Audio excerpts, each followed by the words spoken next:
All right, so the concept of mortgage protection. In 2008, when I got my license, this is what attracted me to this industry, purely this concept. And I think there's some fundamental things you need to know as a new agent, or as an agent been around the business doesn't understand mortgage protection the way that it should be understood, okay? We focus on the middle American market, all right? The majority of our people, they're a first, or maybe it's a first refinance, like they've not been buying homes for 25, 30, 40 years. Average mortgage probably 200, anywhere between 80 to 300, and we're in that ballpark. What does mortgage protection do? Well, the concept of return of premium, which we'll get to in a minute, was the most powerful thing that I saw as it pertained to mortgage protection early on, until I really understood mortgage protection. So you leave the bank, you didn't put 20% down in your house. The bank requires you to take out PMI, private mortgage insurance, which protects the bank, not you. And if there's a death or a disability, good luck. I mean, that's really the concept. You go, I have life insurance. Okay, well, if you do, you need that because that's income replacement, right? You're making X amount of dollars a year, 70, 80 grand a year, and you have 100 grand of life insurance. Congratulations, you're good for 1 year. Your wife and your kids will be all set for 14 months. Purely mortgage. I bifurcate that and think about the mortgage. Mortgage protection is different. It still pays in your death. It's a semblance of life insurance. But let me explain how every situation it makes sense. You get a young couple. Now, are both of them on the mortgage? Half the time. I mean, I'm rough. I mean, it could be 40, it could be 60%. But a lot of times the bank or the mortgage officer says, hey, your credit, your job's better than his or her. We really need to leave them off. And people go, well, they can put them on the title. That's fine. I mean, but you don't own the house. So when there's a death, or if there's a death, and again, we hope y'all live forever. Nobody will. If there's a death, the bank, if I die and the house is only in my name and my kids are above the age of 18 and walk in the bank and go, hey, my dad had, but I want to work with you. Bank has every right to say, you know what, the mortgagee's dead. We're the mortgagor. We are actually going to go ahead and see if we can sell the house. If you guys like to buy it at what we're selling it for, by all means you can, but we're under no obligation because it's your dad, and that's no different than if it's spouse, mother, father, aunt, uncle, doesn't matter.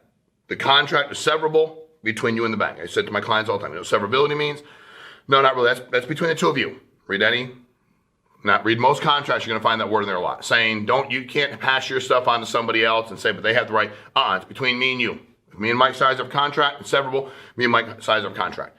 So in every situation, think about it. You get a single, 23-year-old single guy says, what do I need that for?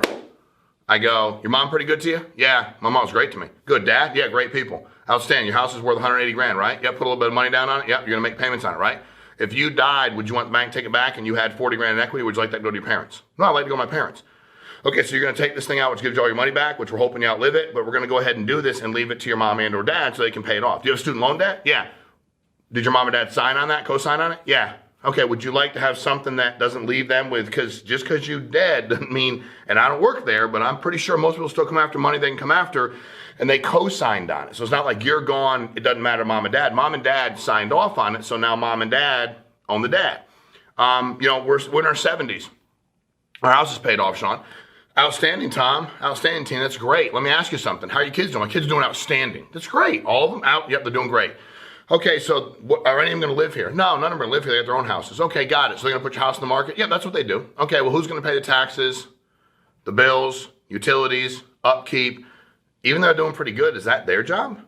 Like, I'm just asking, the five of them to come together and get a little fund every month and pay all the bills in the house? Or would you like to take out, at your age, 50 grand, 100 grand? Would you like to take something, put it aside and say, hey, whoever is going to be in charge of everything, hey, we got this over here. When something happens to mom and I, just use this to pay the tax. I mean, whatever's left, just split it up. The key is to not let the bank take the house back from the family. Period. End of story. The way I used to, it was analogous to, you're in your basement and the house has 80 grand in equity and everybody thinks their house is worth more than it is, right? We all do that. How much is my house worth? 400 grand. Like the one down across the street is sold for 310. It's bigger than yours, but we get excited, right? But let's just say you had 70 grand equity in your house. So there's a bag of money in your basement. We cut the concrete open, we put the concrete back over it. And if something happens to you, you wouldn't want your family to have that money. That equity in that home, you'd like the bank to take it back. Why would you ever do that? It doesn't make any kind of sense. People go, why don't I get that when I'm in my closing? I'm not in charge of that. I don't know. But I know that the bank should be worried about you paying the loan. They have to protect themselves. That's their job. Without them to lend money, we wouldn't be buying houses. But it's your obligation to protect yourself. It's your obligation to make sure you have enough money to take care of everything.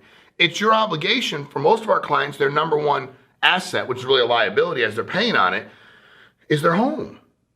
And in 10 to 15 years, when they're looking at what they have, most of the clients in our ballpark are going to say, I have 200 grand in equity in it. If they need to send a kid to college, a lot of times they'll pull money off of there. If they need to refinance, do something else, they'll pull the money off of there. If there's a medical emergency, they'll pull it.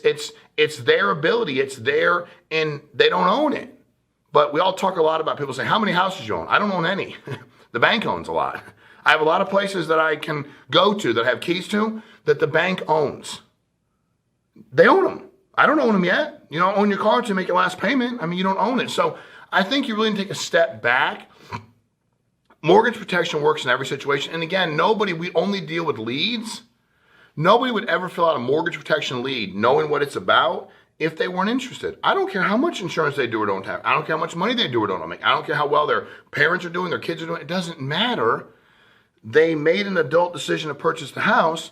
Now they've already made an adult decision to protect it.